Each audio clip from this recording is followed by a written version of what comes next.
All right, we're continuing our study of the book of James. We're going to continue this for the next several weeks. I've been writing, as most of you know, I write several weeks in advance, so this message was written 5 weeks ago.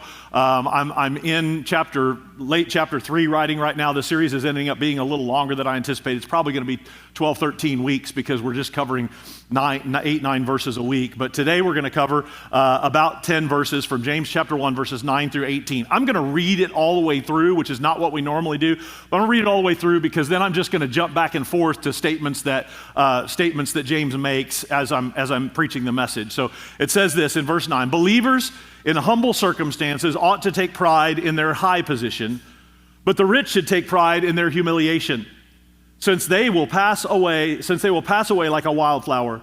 For the sun rises with scorching heat and withers the plant. It blossoms and falls, its beauty is destroyed. In the same way, the rich will fade away even while they go about their business. Blessed is the one who perseveres under trial, because having stood the test, that person will receive the crown of life that the Lord has promised to those who love him. When tempted, no one should say, God is tempting me, for God cannot be tempted by evil, nor does he tempt anyone. But each person is tempted when they're dragged away by their own evil desire and enticed. And then after desire has conceived, it gives birth to sin, and sin, when it is full grown, gives birth to death. Don't be deceived, my dear brothers and sisters. Every good and perfect gift is from above, coming down from the Father of the heavenly lights, who does not change like the shifting shadows. He chose to give us birth through the word of truth, that we might be a kind of first fruits of all he created. Lord, bless the reading and the preaching of your word today. Today I want to talk to you about the classroom and the trap. Because James gives us two realities that every believer will face: trials and temptations. They are not the same thing. Trials are meant to develop you. Temptations are meant to destroy you. But both reveal something about you. Trials reveal what we trust. Temptations reveal what we crave. One exposes our faith, the other exposes our desires. And James says every single one of us will face both. I heard the story about a guy who told his friend, last week I found a wallet outside the church packed full of cash. And his friend said, well, did you return it? He said, not yet. I'm still trying to figure out if it's a temptation from the devil or an answer to prayer. And honestly, that's how a lot of people live. But James helps us understand the difference. Trials come from God to mature us. Temptations come from the enemy to trap us. And what's interesting is that often the same situation can become both. A trial can become a temptation depending on how you respond to it. Financial pressure can become a temptation. Loneliness can become a temptation. Success can become a temptation. Pain can become a temptation. The enemy, hear me, wants your trial to become a trap. God wants your trial to become a testimony. James says in verse 2, count it all joy when you fall into various trials. We talked about that a couple weeks ago. Count it all joy. And then later in verse 13, what we just read today, let no one say when he is tempted, I'm being tempted by God. So James is progressively going to move from the classroom to the trap. And so today I want to talk about the classroom and the trap. First, we'll start in the classroom. James begins talking about trials, and then he does something very interesting. He starts talking about rich people and poor people. And he says, let the lowly brother glory in his exaltation, but the rich in his humiliation. And at first it almost feels random, right? Like James got distracted. He's been talking about trials, and now he's talking about rich and poor people. But he didn't get distracted. He's making a point. And here's the point. Trials are the great equalizer. Rich people have trials.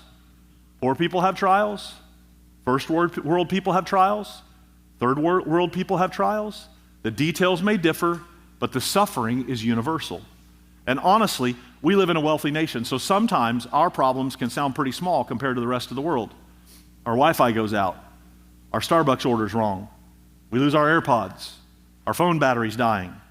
Meanwhile, somebody else in another part of the world is praying for clean water or their next meal. And yet, even with all of our prosperity, we seem deeply unhappy. More anxiety, more depression, more emptiness. Because wealth can make you materially secure while leaving you spiritually starving. And James says the world divides people into categories: rich and poor, educated and uneducated, Republican and Democrat, male and female, young and old, but trials level the ground. We often say the ground is level at the foot of the cross, but for purposes of this morning's message, I want to say the ground is level in the field of suffering. Pain has a way of humbling everybody. The poor man realizes, if I have Jesus, I still possess eternal riches. And the rich man realizes, my money cannot save me from heartbreak, fear, loneliness, or death. Trials, you see, will expose what we really trust. And what did I say just a minute ago? Some trust in horses, some trust in chariots, and we wouldn't say it that way today. If we were saying it that way today, we would say some trust in IRAs and 401ks, and some trust in checking accounts and saving accounts, and some trust in their workout routine, but we trust in the name of the Lord our God. Trials expose what we really trust. And that's why James tells the poor to rejoice and the rich to rejoice. The poor rejoice because they discover that they are eternally rich in Christ, and the rich rejoice because trials expose how fragile earthly security really is, because trials have a way of stripping away illusions. You start realizing money can't buy peace. Tuesday afternoon when Shauna called me, I'd have given every dollar I own for Walter to be okay. But no amount of money, no amount of success, no amount of anything can fix you in that moment. Now, that was a very brief, short-lived trial, thank God. But money can't buy you peace. Success can't heal your soul. Achievement can't satisfy eternity. And James says, wealth fades like the grass under the scorching sun. Everything here is temporary. All the awards, all the possessions, all the accomplishments. I don't know if you've heard this or not. You can't take any of it with you. As Paul said, we brought nothing into this world, and it's certain we can carry nothing out. Trials force you to see life from an eternal perspective. One Scottish preacher used to say, and I wish I could do a Scottish brogue, but I can't, Lord, stamp eternity on my eyes. That's what trials do. They force you to stop living only for what is temporary. And honestly, this is hard to hear, but it's true. God is so committed to your growth that he will allow discomfort in your life. Trials are God's classroom. And sometimes we keep repeating the same grade over and over again because we refuse to learn what God is trying to teach us. And I don't know about you, but I don't want to keep taking the same class over and over again. James says, blessed is the man who endures testing. That word is that same word we talked about a few weeks ago that means to remain under. To remain under. Don't run from it. Don't waste it. Don't resent it. Let God mature you through it. But then James shifts because trials don't just test your faith. Trials also become environments where temptation grows, and that brings us from the classroom to the trap. And James says, let no one say when he's tempted, I am tempted by God. So listen, trials can come from God to grow you and develop you. Temptations come from one place. They come from the enemy. God does not tempt you. God does not tempt people to sin. He doesn't dangle something out in front of you to see if he can get you to fail. That's not the way God works. Trials may come through God's allowance. Temptation comes through the enemy's deception. But James says the real source of temptation is closer than we think, because it's not just the enemy, it's the enemy within. He says each one is tempted when he is drawn away by his own desires and enticed. That means temptation works because something inside of us responds to it. And James gives us the entire progression of sin, and it's several D's this morning. So I don't usually do alliteration. This is not original to me, but it's great. So I'm going to give you the D's, and it starts with number one, desire. Desire itself is not sinful. We can agree to that, right?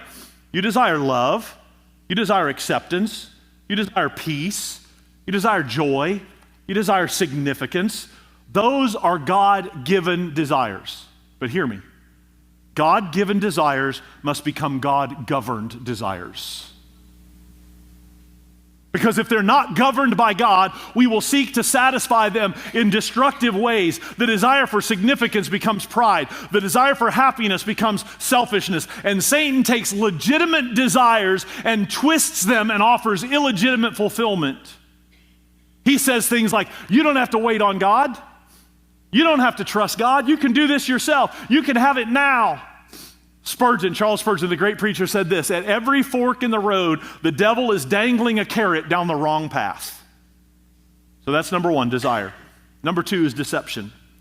James says we are drawn away and enticed. Those in the text are hunting and fishing terms. For those of you that are hunters and fishermen, those are hunting and fishing terms. So imagine temptation is the bait hiding a hook.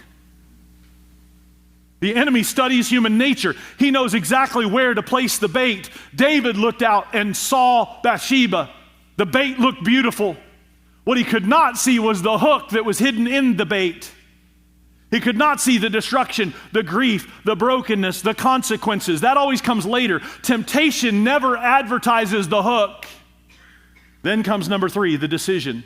So really to this point, there's not sin. There's desire. And there's this idea that we see it, there's something in us, and there's deception, and then number three is decision. James says it this way: when desire has conceived. Now he's gone from fishing terminology to human nature, a baby being conceived. When desire has conceived, that's the moment the will cooperates with the temptation.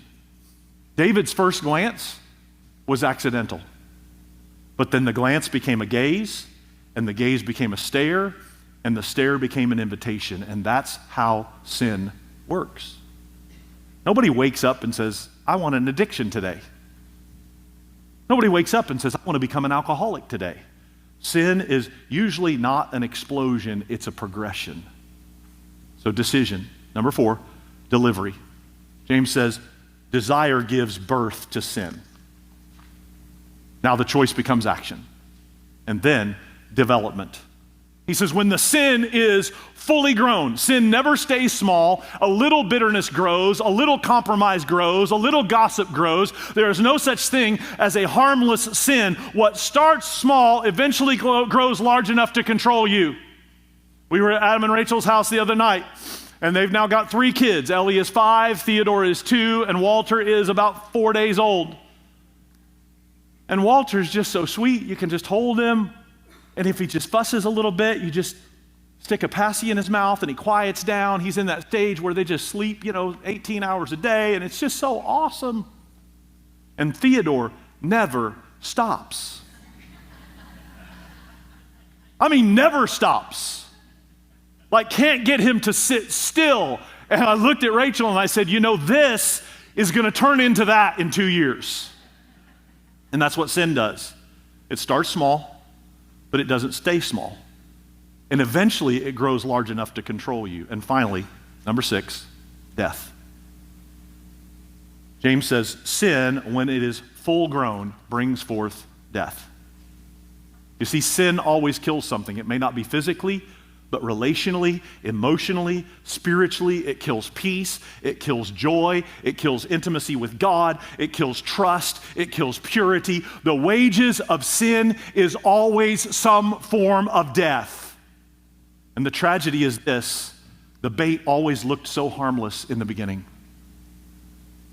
But the good news is, the Bible and James, they give us a better way.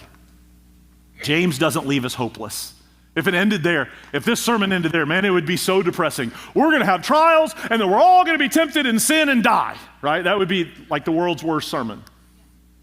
But he doesn't leave it there. He says, every good and perfect gift is from above. In other words, why settle for the hook when God offers something so much better? Why trade eternal joy for temporary pleasure?